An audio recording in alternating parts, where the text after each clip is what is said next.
शेतकऱ्यांची फसवणूक, ऊस उत्पादक शेतकऱ्यांची फसवणूक आजपर्यंत कारखान्याच्या माध्यमातून करत आले। साहेब, आम्ही प्रचार दौऱ्यामध्ये ज्यावेळेस गाव भेटीसाठी लोकांपर्यंत पोहोचलो त्या ठिकाणी अनेक शेतकऱ्यांनी आमच्या समोर प्रश्न उपस्थित केला। सर्वांनी आम्हाला त्यांच्या समस्या सांगितल्या व त्यांनी आम्हाला सांगितलं की कसं कारखानदारीच्या माध्यमातून या ठिकाणी शेतकऱ्यांची लूट होत आहे। वसमत विधानसभेमध्ये 2 साखर कारखाने आहेत आणि त्या साखर कारखान्यामध्ये ऊस उत्पादक शेतकऱ्याला 2600 रुपये भाव दिला जातो। बाजूच्या जिल्ह्यामध्ये नांदेड या ठिकाणी 3200 रुपये ऊसाला भाव आहे। मग आमच्या वसमतचा ऊस गोड नाही का, असा सवाल मला त्या शेतकऱ्यांची लूट करणाऱ्या महाविकास आघाडीच्या उमेदवाराला आहे।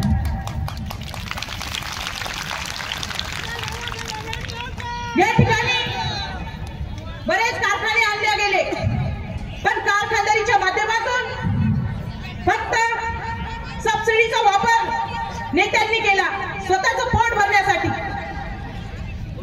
कारखानदारीच्या माध्यमातून जमिनी हडपण्याचं प्रकरण या ठिकाणी चालू आहे। मग युतीचे आमदार असतील त्यांनी या ठिकाणी गुत्तेदारीच्या माध्यमातून, टक्केवारीच्या माध्यमातून आपलं पोट भरण्याचं काम सातत्याने 5 वर्ष करत आहे। आज वसमतची जनता ही त्रस्त झालेली आहे। वसमतच्या जनतेला विद्यमान आमदार म्हणतात मी 2600 कोटी रुपयाचा निधी या वसमत विधानसभेत आणला। त्यांना माझा एक प्रश्न आहे की जर तुम्ही 2600 कोटी रुपयाचा निधी वसमत विधानसभेमध्ये आणला तर वसमत विधानसभेचा विकास का झाला नाही या 5 वर्षात?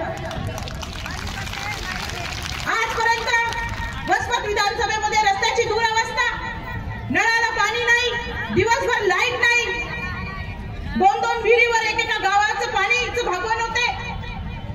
मग या ठिकाणी विकास कसा झाला हा प्रश्न मला या 2 प्रस्थापित नेत्यांना विचारायचा आहे। शेतकऱ्यांची होणारी या ठिकाणी लूट, बेरोजगार युवकांना या ठिकाणी दिशाभूल करण्याचं काम या 2 प्रस्थापित नेत्यांकडून सातत्याने होत चाललेलं आहे। आज या ठिकाणी वसमत मतदारसंघामध्ये 1.5 लाख महिला मतदार व 1,63,000 पुरुष मतदार असताना या ठिकाणी महिलांना न्याय का मिळाला नाही?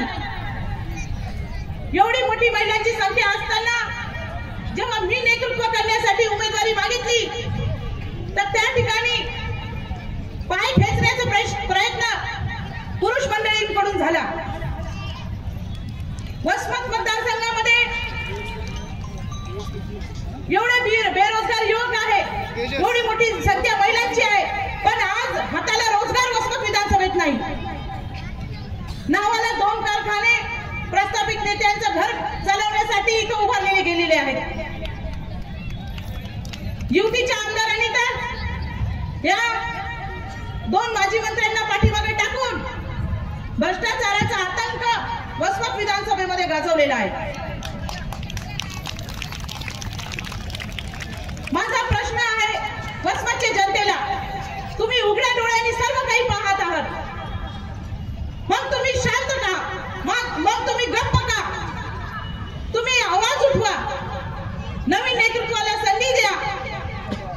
एक सामान्य कुटुंबातील महिला या ठिकाणी नेतृत्व करण्याची संधी जेव्हा मागते तेव्हा तिला डावलण्यात येतं, पण श्रद्धेय बाळासाहेब आंबेडकरांनी मला या ठिकाणी संधी देऊन आज माझ्या असंख्य महिलांना या ठिकाणी न्याय दिलेला आहे। साहेब, एवढी मोठी संख्या या महिलांची या ठिकाणी उपस्थित आहे। आपण उघड्या डोळ्यांनी बघत आहात की महिलांमध्ये किती प्रेम आपल्याबद्दल आहे, या जनतेचं किती प्रेम आपल्याबद्दल आहे। सकाळपासून आपण येणार म्हणून जनता आतुरतेने वाट आपली या ठिकाणी बघत आहे।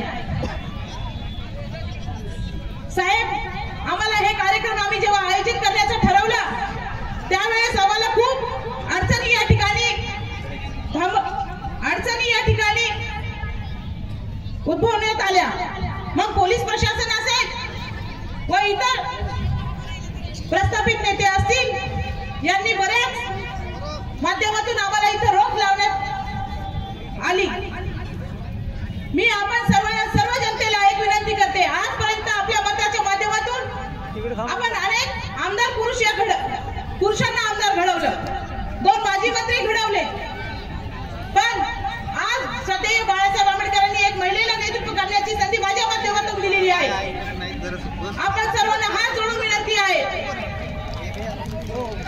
की येणाऱ्या 20 तारखेला गॅस सिलेंडर माझी निशाणी आहे, 5 क्रमांकावर आपण सर्वांनी वसमतचा चेहरा मोहरा बदलावा व नवीन नेतृत्वाला संधी द्यावी, तसेच एक महिला नेतृत्वाला संधी देऊन बघावी, एवढीच विनंती आपल्याला या ठिकाणी करते। वेळेचा अभाव आहे, बाळासाहेबांना पण आपल्याला ऐकायचं आहे, एवढंच बोलते आणि थांबते। जय हिंद, जय महाराष्ट्र, जय भीम, जय शिवराय। यानंतर